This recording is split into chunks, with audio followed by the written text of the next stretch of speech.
Okay, we're at the back of the mechanism now with the rack removed. If normally the rack would be right in here, but it's gone now. It's removed out of the way. And this is the clutch. To remove the clutch, you have 4 screws.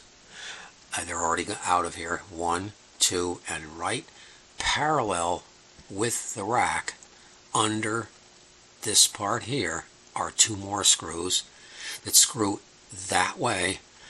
Then you have a spring right here. This spring here you have to grab with a pair of needle nose pliers. Lift it up and out.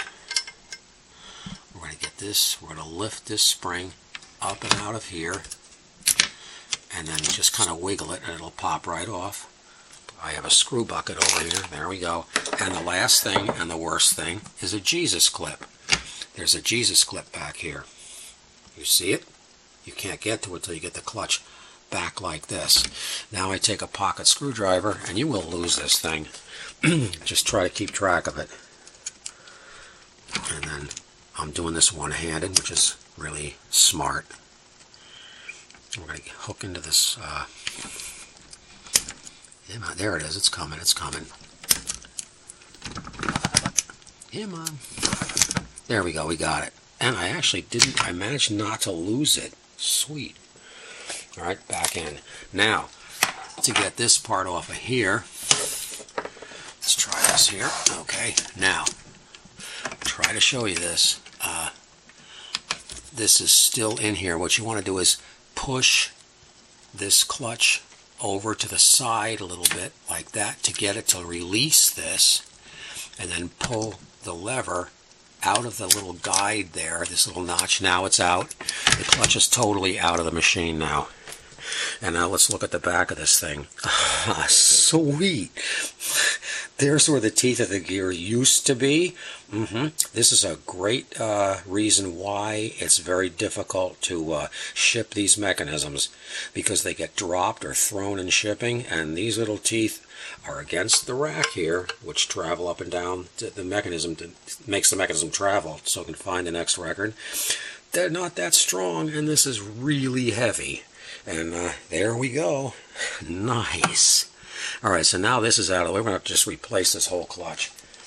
I'm going to scan this. Now it's loose to scan, so I want to look at the teeth in the track itself to see if there's any broken off teeth. And there are not. They're okay. Make sure there's no pieces left stuck in the little grooves of the track either. Because if there are, when the new clutch gets to that point, it can't go any further and it'll jam. But this is fine. All the pieces dropped out. So now we just have to stick another clutch in there. And I'm going to go over the clutch itself. I have a good one here. Let's see. Let's take this out of here because I want to show you something. Oil. These are very misunderstood. This clutch here is a good clutch. I want to show you something here. This part here, you've got to take out these E-clips and take these apart to oil the shafts, because these, you see how nice and loose that is? That's the way it's supposed to be. Oftentimes these are so sticky they can barely move. And you want plenty of oil. Flood the oil into the clutch member here.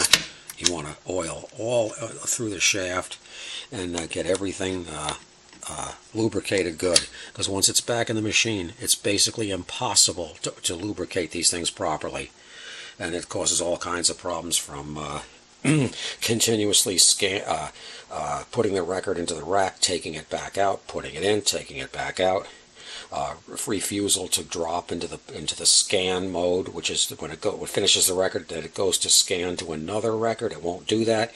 Most of the problems are in this clutch. So you want to make sure it's oiled right. Okay, that's it for now.